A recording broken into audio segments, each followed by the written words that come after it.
Halo, selamat datang di channel YouTube saya, Syeka Rauf. Saya akan berbagi cerita, pengalaman, dan tips saya selama menjadi ibu rumah tangga. Jika ada yang memiliki pengalaman dan cerita yang serupa dengan saya, jangan ragu untuk share di kolom komentar ya. Dan jika dirasa channel ini bermanfaat, silakan klik like dan subscribe.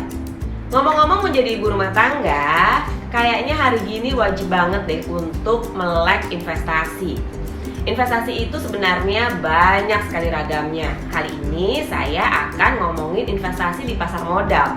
Ibu-ibu berinvestasi di pasar modal, why not? Untuk investasi di pasar modal ini sendiri bisa melalui reksadana dan saham. Reksadana dan saham ini sudah saya geluti sejak 4-5 tahun yang lalu. Jadi saya sudah merasakan kurang lebih apa keuntungannya dan apa kerugiannya. Oh ya, saya bukan ahli keuangan loh atau financial planner. Saya hanya ingin berbagi berdasarkan pengalaman saya saja. Jadi apa sih itu reksadana? Reksadana itu sendiri mulai ngetren beberapa tahun belakangan ini. Reksadana ini adalah sejumlah dana patungan yang dikumpulkan dari berbagai macam orang. Misalnya ibu A, ibu B, ibu C, ibu D, ibu E mengumpulkan sejumlah uang ke manajer investasi.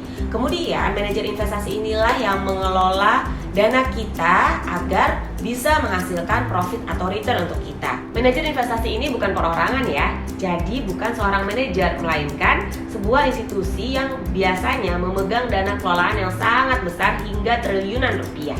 Sementara saham itu adalah bukti kepemilikan kita terhadap sebuah perusahaan. Jangan membayangkan angka yang fantastis dulu jumlahnya, karena di sini kita bisa membeli saham yang sangat terjangkau harganya. Apa sih keuntungannya berinvestasi di reksadana dan saham ini? Namanya juga investasi. Begitu kita membeli salah satu instrumen investasi, yang kita harapkan adalah nilai itu akan naik ketika kita menjualnya. Di reksadana kita akan mendapatkan return dana hasil kelolaan manajer investasi. Sementara di saham itu sebenarnya tidak berbeda jauh. Kita memanfaatkan selisih hasil penjualan dan pembelian saham. Sama kan sebenarnya prinsipnya dengan investasi-investasi jenis lain? Sekarang saya akan ngomongin kerugian berinvestasi di reksadana dan saham. Yang namanya investasi itu pasti ada sisi keuntungan dan kerugiannya. Sesuai dengan prinsip investasi, high risk, high return. Dimana jika kita mengambil instrumen investasi dengan resiko yang tinggi, maka kita juga berkesempatan mendapatkan return yang tinggi. Sebaliknya, jika kita memilih instrumen investasi yang resikonya rendah, kita juga akan mendapatkan keuntungan yang rendah pula. Di reksadana ini pada umumnya ada 4 jenis reksadana sesuai dengan profil resikonya masing-masing. Jika kita tidak suka dengan resiko yang terlalu tinggi, artinya uang kita bisa turun, maka kita bisa memilih reksadana pasar uang atau reksadana pendapatan tetap. Namun, jika kita lebih berani untuk beresiko dan memiliki jangka waktu yang cukup panjang untuk mencapai tujuan, kita bisa memilih reksadana campuran dan reksadana saham. Sementara untuk berinvestasi di saham, ini resikonya lebih tinggi daripada reksadana karena pergerakan harganya yang cenderung lebih dinamis. Apa manfaatnya berinvestasi di reksadana dan saham untuk ibu-ibu seperti saya? Pertama, saya bisa menyimpan uang lebih aman. Maksudnya lebih aman di sini adalah uang yang saya simpan itu tidak semudah itu untuk menariknya kembali. Butuh waktu kira-kira 2-3 hari sampai saya mendapatkan uangnya kembali ke rekening saya. Dengan menyimpan uang di rekening reksadana, peluang boros saya menjadi semakin lebih kecil. Kedua, kalau memang saya membutuhkan dana yang sudah saya investasikan, saya bisa menariknya kembali dengan mudah meskipun memang membutuhkan waktu 2-3 hari. Berinvestasi di reksadana ini sangat liquid. Kita bisa melakukan redeem, mengeluarkan, menarik kembali, ataupun top up dengan jumlah berapa saja dengan saldo minimal Rp100.000. Begitu juga dengan saham. Saham ini juga sifatnya sangat liquid karena kita bisa menariknya kembali ataupun menambahkan dana kita untuk diinvestasikan lagi pada waktu-waktu kerja bursa. Ketiga, kita bisa mendapatkan return yang lumayan. Tentu saja ini diikuti oleh resiko kerugian yang bisa kita terima. Keempat, selain return yang kita terima, selama saya berinvestasi di saham, saya juga beberapa kali sudah mendapatkan dividen atau bagi hasil profit dari perusahaan yang sahamnya saya miliki. Kedengarannya wow banget kan, saya punya saham dari perusahaan. Padahal nilainya juga hanya 0,00000 sekian% dari seluruhnya. Nah, inilah manfaat yang kelima. Meskipun nilai sampai sangat kecil, tapi ada rasa memiliki, ada rasa bahwa saya juga bagian dari sebuah perusahaan yang saya pilih itu. Dan di sini juga saya berkesempatan diundang ke RUPS, Rapat Umum Pemegang Saham, meskipun sebenarnya dalam prakteknya saya nggak pernah datang.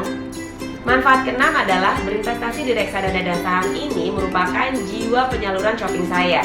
Jadi, daripada saya shopping barang-barang yang tidak terlalu saya butuhkan dan akhirnya menumpuk di rumah, lebih baik membelanjakan uang saya ke reksadana dan saham. Apakah saya selalu untung dan tidak pernah rugi? Saya sih berharap begitu, tapi kenyataannya saya juga pernah rugi, apalagi di masa seperti pandemik COVID-19 ini, di mana harga saham semuanya jatuh, maka itu juga berpengaruh kepada nilai reksadana dan saham yang saya miliki. Saya pernah dapat profit sampai 70% dari nilai investasi saya, tapi sebaliknya saya juga pernah loss, rugi sampai 50%, setengahnya dari nilai investasi saya.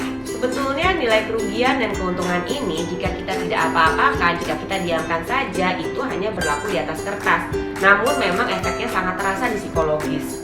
Ketika kita mendapatkan profit yang lumayan, kita akan merasa senang. Namun sebaliknya ketika kita merugi, kita juga akan merasa sedih. Namun selama uangnya tidak ditarik, kita diamkan saja, kita belum mendapatkan keuntungan dan kerugian yang real.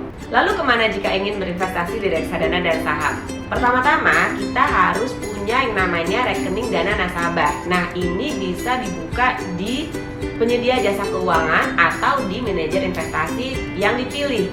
Apakah harus punya pengetahuan dulu untuk berinvestasi di reksadana dan saham?